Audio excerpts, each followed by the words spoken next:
everybody. Thank you again for tuning in to Heavenly Sent People. And as you guys know, I always try to provide a platform for youth, whether it be some youth that's doing anything amazing or someone that, could be an example for youth. So without further ado, you guys know my name is Cynthia. My organization is called Heavenly Sent Youth, whereas we try to provide a platform, a safe haven, and try to get kids outside of their comfort zone. So today, I reached out to Mr. Clark. So, Mr. Clark, I want to thank you for the last minute. I called him at the last minute, and he was like, let's do it. So, I definitely appreciate that.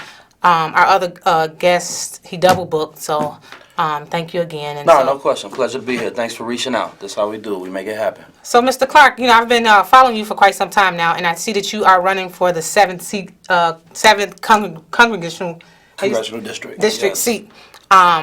And so, can you tell us a bit about you, how you got started, what made you decide to run, who you are, do you have a background, et cetera, et cetera, et cetera? Definitely. No, again, humbled to be here. Thanks so much for having me. Thanks for all that you do, with your work and your organization and the community. It truly takes all of us.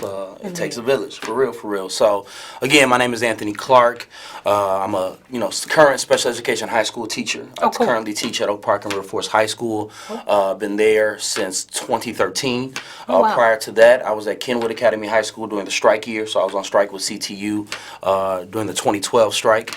Shout out to CTU, shout out to all teachers, particularly public school teachers, and everyone, parapros, everyone that works within the building. And prior to that, I was in Humboldt Park for 1 year teaching, and I was in the Austin community at Alternative School, Banner West Academy, for 2 years.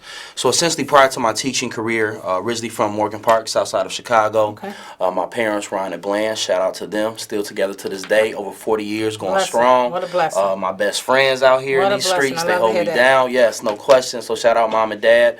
But essentially, it's that story and it's a narrative that I think so many families share when it comes particularly to children and to the youth in regard to what can we do to provide better for that next generation. It's progress. If you look through history, as a people, as black people, as people overall throughout this country, you try to progress and do better. Absolutely. So my parents, being on the south side, they recognized and believed that a lot of opportunity was closed off to me. Being a young black male, we know the dangers that are out there.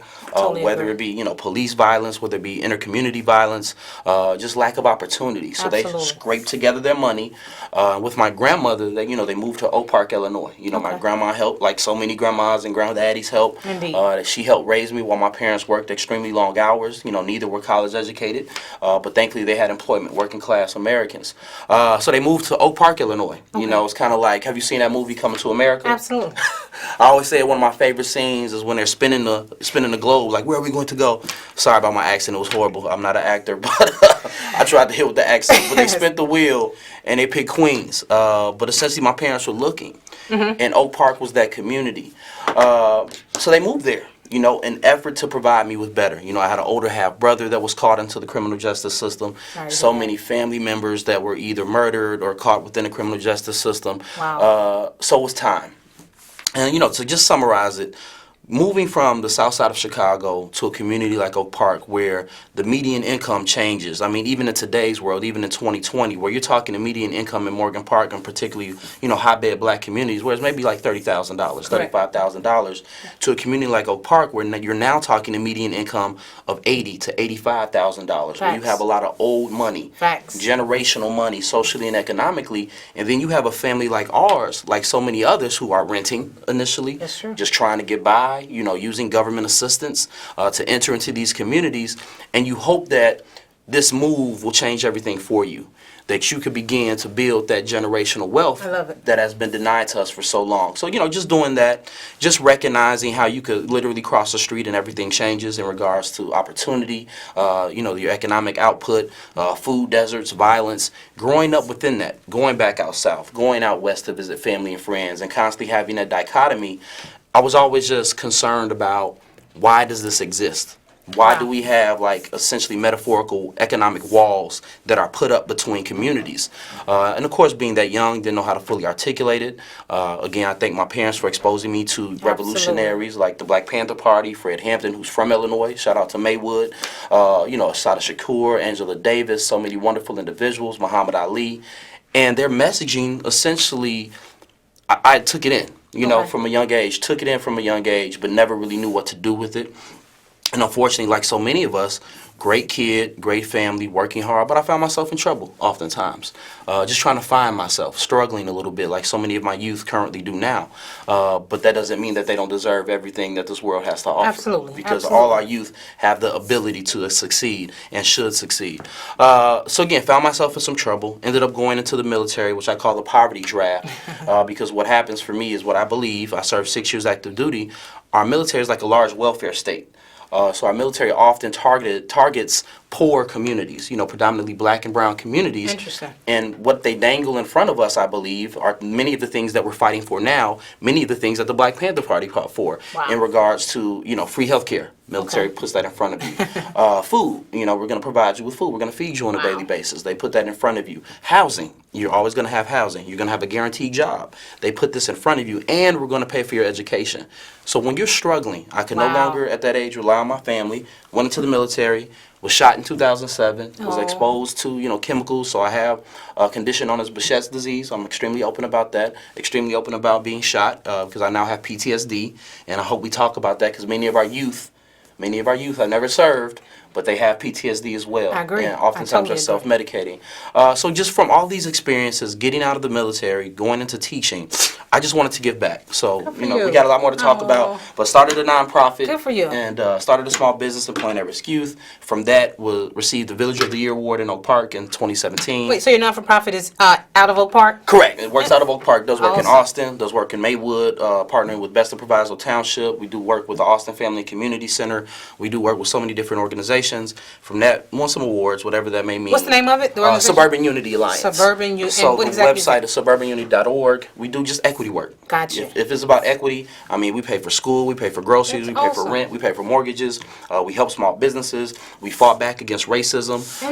We've changed local policy in regards to sexual assault policies, racial equity policies, collaborating with others. So is that something I can sign up for? The free rent, the free food? You can sign up, right? But we got to do some fundraising. But no, we definitely try to help. If you need help, we definitely try to be there. But what I found, and I'll sum it up with this, it got to the point where the same people that we were helping on Monday, we would have to help next Monday because we weren't changing anything at a systemic level. Wow. People still need help. Indeed. So instead of giving all our energy to feeding the homeless, the analogy we use, let's give everything to end homelessness. So that's what kind of led to our political run. The community nominated me. Good for you. Through organizations, and here we are. We're fighting, we're climbing, we're clawing, we're doing everything possible for the working class poor and individuals throughout all communities that are struggling. And how old are you? I'm 37. Good for you. I don't think I look it though. No, you don't. They say black don't crack. The don't. melanin. I don't think so. Because I'm 21. Like you, I thought 18. See? That's See what's what I'm up. saying? That's Right. what's We're on the up. same page. As long as we're on the same page. Awesome. So how did you get into this? So what made you say, you know what? Let's do it. Right. So again, being a history teacher, I think you. education is extremely important. I'm a special education history teacher, and again, I'm making I statements. I don't want to speak for anyone else. I love it. But I truly believe that by design, our predominantly black, brown, and impoverished communities are the way they are based upon government interference and purposeful government steering. Wow. So slavery ended June 19th, 1865. We celebrate Juneteenth as growing across this country. But after slavery ended, after the Emancipation Proclamation, the Civil War, what the government did was simply shift oppression. So it went from slavery on plantations to essentially sharecropping under white owners still. So now you still owe someone. And then it went to the prison industrial complex to where now we're still commodities within our penal institutions. Wow. And it also went into Jim Crow, redlining, the various racist practices throughout our country to prevent black Americans, predominantly after Reconstruction, from building social and economic generational wealth. And one of the examples we utilize is look at Tulsa, Oklahoma, Black Wall Street. We had a thriving all-black community, black banks, black doctors, black lawyers, black teachers, black service workers, of various means of economic wealth within the community. And it was I had a guest on my show who her son wrote a book called Black Wall Street Journal, something like that. Yeah, so I'm about to check that out. That's awesome. So it's deep. But what happened was they burned it down. Wow. The surrounding predominantly white communities burned it to the ground because it was a threat for them. So that's why you have so many predominantly black families. You have a lot of brown families as well that are impoverished because when we die, what happens? we don't often have property to pass That's down true. through the generations. That is so true. And banks make sure of that sometimes with their predatory lending practices. They don't lend to us like they lend to everyone. Wow. And if they do lend to us, it's predatory lending. It's loans that oftentimes we can't maintain. Astronomical. Right, and then they foreclose. Wow. Even our credit scores. Why don't they account for cell phones? That's true. Why don't they take everything cardinal? You know, all these things Indeed. that we pay. That makes sense. But they That- want that our totally credit scores makes to be sense. bogus. That totally makes sense. So looking at that, again, we're in our situations for reasons. So if we talk about gun violence, if we're talking about education, it's all interconnected because of the decades and decades of by design oppression Wow. that has prevented us from excelling and succeeding like our counterparts. We have to go to GoFundMe accounts because we don't have life insurance policies. That's true. We have to go to nonprofits like yours or mine because we don't have anyone else to support us. Wow. So that's an issue. So why we're running is because we recognize this and recognize that though I thank, current representatives like Danny K. Davis for his service, he's been in office for decades, and other individuals across this, state and country, it's time for change. We need someone in that seat, in office, that is invested in educating the community Wow. further, that is invested in not meeting a community and a political party where they are, but having the boldness and courage to take the community and the political party to where it needs to be for predominantly working class Americans, which oftentimes, and working class citizens across the board, and that's oftentimes predominantly black communities. Wow. Because we are always at the bottom That's of true. the oppression spectrum. And look at MLK. We could go on and on about this. When he was assassinated in Memphis, he was about to lead a worker strike, a sanitation worker strike, because he recognized the connection between class struggle, between economic oppression and racism. It was a direct connection. You use racism to justify keeping someone at the bottom. So we need people in office to speak truth to power, that are not afraid to take on systems, that are not afraid to build coalitions throughout the district. And that's why we're here. We're tired of treating symptoms. We're ready to treat the root cause, and definitely ready to bring working class people, black people, brown people, impoverished individuals to the forefront. People before party, and that's what we truly believe. Interesting. Oh yeah, we Very knowledgeable we can young chop man it up. you are. We can chop it up. And so you guys heard his platform. He's about change. He wants to, see different in the black brown communities, which we're so deserving of it. I definitely Like you believe said, you go right across the street to Oak Park and it's night and day. Everything changes, and we can't even, what's so deep, and you know this, when we tell people, if you cross the street and go into, say, a predominantly black community, Austin, East, what do you see? You see nothing but churches, liquor stores, and long corner That's businesses. true. You're absolutely right. They want to keep you drunk, prayed, and broke. They want like to that, keep you drunk, prayed, and broke. I like that. So we have to change that. We don't even own the businesses within our own communities. That's true. So the money never stays in our community. We don't have grocery stores. We don't have fresh produce. You're So we absolutely have to go outside of our community for entertainment, outside of our community for employment, outside of our community to eat. And outside of our community, again, nothing stays in our community. It's absolutely right. taken, and then because our property values are so extremely low, that impacts our schools. Indeed. So now you have public schools that are closing. Now you have government. Rahm Emanuel, we're glad he's out of office, hopefully, but they push for privatization. So all these things predominantly impact disproportionately people of color, particularly black people. So we're pushing for, Medicare for all. That should be a human right. Okay. Housing as a human right, a federal jobs guarantee. Okay. The Green New Deal is extremely important. If we look at Flint, Michigan, or we can even go in Chicago, how lead in our water and lead in our paint and pollution. Black people only produce maybe the 10 to 15% of pollution, but we take in 50 to 60.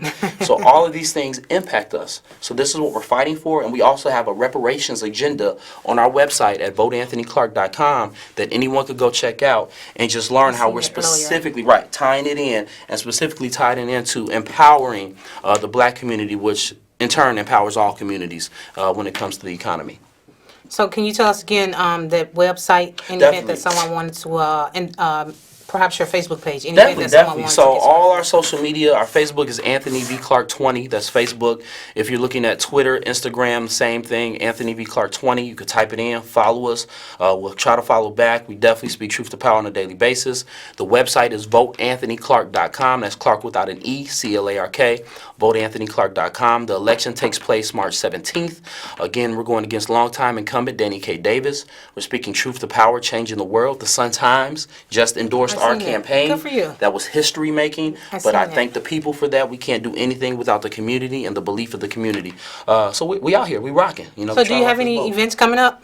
Definitely. So every weekend we're canvassing. So Okay. Saturdays and Sundays we actually have official team canvasses where we meet at different locations. You tie Awesome. yourself directly into our website or Facebook. You will see these things. We always have different events coming up to where we're speaking, barnstorming, building greater coalitions. But specifically with about a month left. Few more interviews, awesome interviews like this one. Awesome. And we're also going to be canvassing, like I say, Saturday and Sundays. And then I'm phone banking and canvassing on a daily basis. So where are you phone banking? Oh, I phone bank at work, at home, wherever I can. Here, after this is over with, I'm going to get the phone out. I love it. But anywhere and anytime, we use an online system. Okay. So if you're interested in phone banking, reach out to us. You don't have to use your phone to call. You can just log in, use someone else's, the computer populated Technology. number. Wow. Technology is awesome. It's helping us reach more individuals because this district is huge. And the establishment counts on it being so huge. But we're getting out there. So I was looking, I think, on your Facebook page, and you were at a forum. I think kind of like a debate. Yes. So can you tell us a little bit about that? Definitely. So there have been, if I'm not mistaken, we have had we just had a forum last night in Oak Park where, Okay. the current incumbent, Danny K. Davis, did arrive. And that was more of a town hall event where individuals just shared their platform, shared their story while they're running. We did extremely well. And then about a month ago, I believe the one you're referencing was in Austin community. Correct. So at the Correct. Austin Library, clearly that's an area we do a lot of work in. The Austin Family and Community Center, that was right across the street off Central. The Pink and White House, that's a landmark. Absolutely. That Pink and Everybody, White House down right, the street. right. Everybody know the Pink and White House.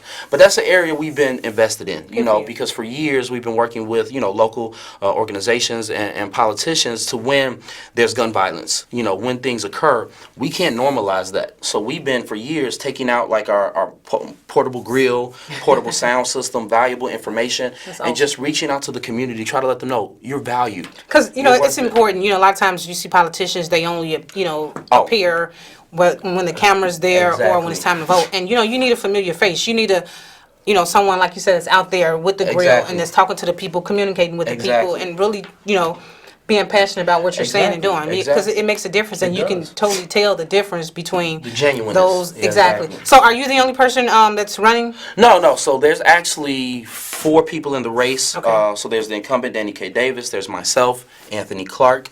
Danny and I are the only 2 to receive endorsements from the major papers. I have the Sun-Times. He had the Tribune, History's Making. He had the Tribune. The Tribune was still somewhat glowing to us, though. They said we're next up, but we want now. We're tired of waiting for change. That's awesome. I love So you have an activist, Keena Collins, running as well. Okay. You have an individual known as Tracy Jennings. He's out of Westchester, but I believe he's Oh, running as okay. an independent.